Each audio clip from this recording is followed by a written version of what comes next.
Center para vocês. Vamos falar do complemento da 10ª rodada do Campeonato Brasileiro. Flamengo venceu no finalzinho o Bahia jogando no Maracanã e reassumiu a liderança da competição. Vamos falar também de Vitória e Atlético Mineiro, tá? Vitória do Vitória. Segura aí, fãs de esportes. Daqui a pouquinho a gente volta com o Sport Center, já com os melhores momentos de Flamengo e Bahia. Quem fez o primeiro gol foi o Flamengo com o Gerson. Chute de fora da área, rasteiro ali no cantinho. Depois o Everaldo empata e no finalzinho do jogo o Davi Luiz cabeceia, depois o escanteio e faz o 2-1, vitória importantíssima que dá ao Flamengo a liderança do Campeonato Brasileiro. Estou ao lado do Zupac e também do André Kfouri. Boa noite para os meus amigos. Fala, Zupac, tudo bem? Tudo bem, Marcela. Boa noite, André. Boa noite ao Fã de Esportes. Que jogo interessante tivemos no Maracanã. Que ótimo jogo de futebol, de duas ótimas equipes. Uma delas muito esfacelada pela Copa América e pelas lesões, que é o Flamengo, que era o mandante. E a outra equipe, que é o Bahia, com um papel até surpreendente, assim, pela maneira que conseguiu se impor durante uma hora e 5 de futebol no Maracanã. Durante 65 minutos de jogo, o Bahia se impôs diante do Flamengo. Deixou o Flamengo com 25, 29, 31% de posse de bola e foi para o jogo. Mas o jogo não dura 60 minutos, o jogo não dura 65, o jogo dura 90.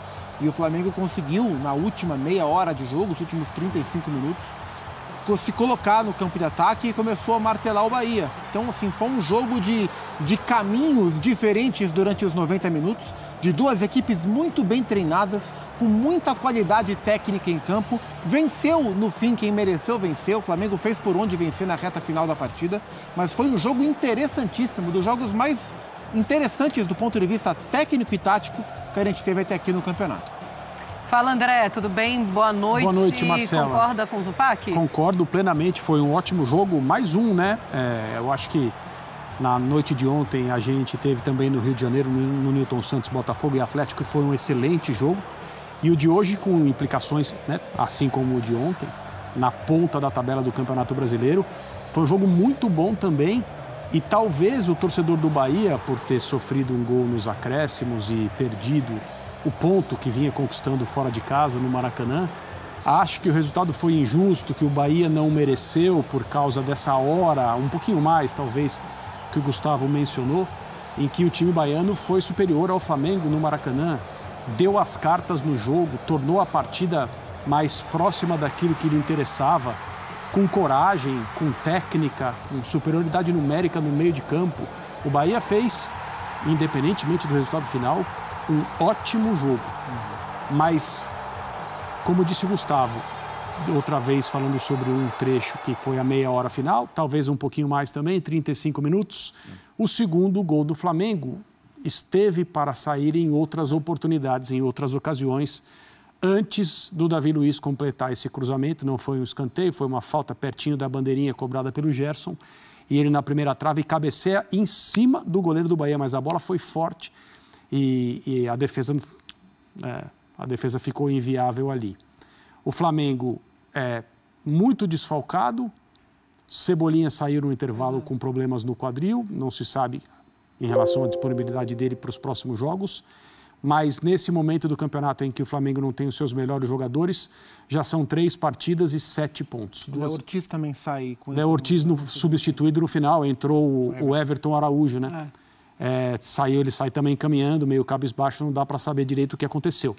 Mas o Flamengo ganhou 2 jogos e empatou 1 nessas 3 rodadas em que seus melhores jogadores estão defendendo as seleções na Copa América. E a forma como o time em campo comemorou o gol do Davi Luiz e o jogo acabou imediatamente depois, junto com a torcida, indica que esse pode ter sido um daqueles jogos que a ajudam a aglutinar um trabalho, que é justamente na hora em que o Flamengo enfrenta as maiores dificuldades, em que jogadores têm sido utilizados de maneira improvisada, o Flamengo de novo com um gol no final, assim como aconteceu. Um gol de cabeça. E de novo um gol de cabeça.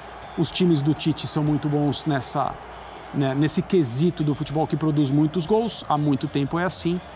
E a festa no Maracanã é própria de uma partida que classifica o Flamengo para alguma coisa.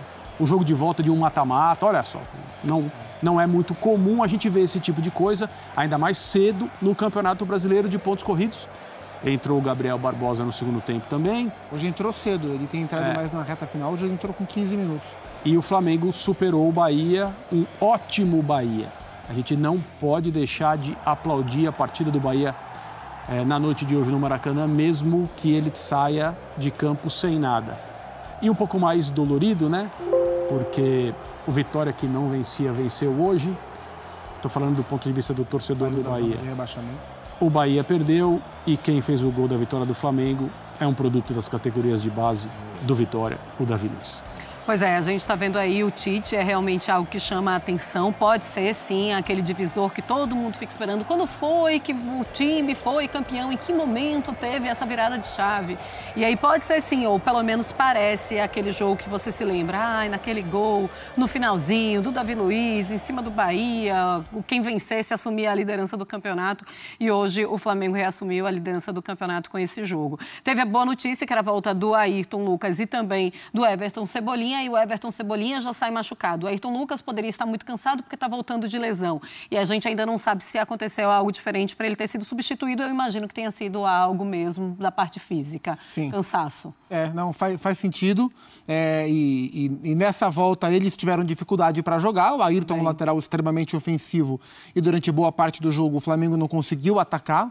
Então foi um jogo em que o Flamengo teve força na reta final para vencer. Teve de novo a bola parada. E eu acho que esse vai ser um ponto da coletiva do Tite. O Tite tem levado sempre, já há algum tempo, né, desde o fim da era de Corinthians, seleção, sempre alguém da comissão técnica com ele. Eu desconfio que ele vai levar o Matheus. Mas o Matheus esteve com ele no empate em Curitiba. Que ele estava suspenso. O Tite estava suspenso. O Tite não estava na coletiva? Não, eu acho que era o Matheus ao lado do Clebinho. É isso, porque eu lembro do Matheus falando. Mas hoje faz total sentido. Porque acabou o jogo, o Tite pendurou no pescoço do Matheus. Porque o Matheus, filho dele, é quem trabalha as bolas paradas. Trabalha as bolas paradas. E o Flamengo vem de dois resultados com bola parada no fim do jogo, resolvendo a favor. Desconfio que ele vai levar o Matheus hoje para a coletiva e vai abordar esse assunto. E foi um jogo, além da qualidade técnica das duas equipes, e concordo com o André, a gente tem que falar do jogo do Bahia. O que o Bahia impôs ao Flamengo durante mais de uma hora de jogo dentro do Maracanã foi algo que a gente não vê acontecer, e eu fui levantar esses dados. O primeiro tempo terminou com 29% de posse de bola para o Flamengo. Eu fui olhar, em base de dados, todos os jogos do Flamengo nas últimas 10 temporadas. E só uma vez o Flamengo teve 29% de posse de bola, que foi no jogo contra o Fluminense do Diniz, no ano passado pela Copa do Brasil, que o Flamengo venceu. Mas aquilo foi só, o jogo de hoje foi só do primeiro tempo. Na reta final o Flamengo subiu de posse de bola.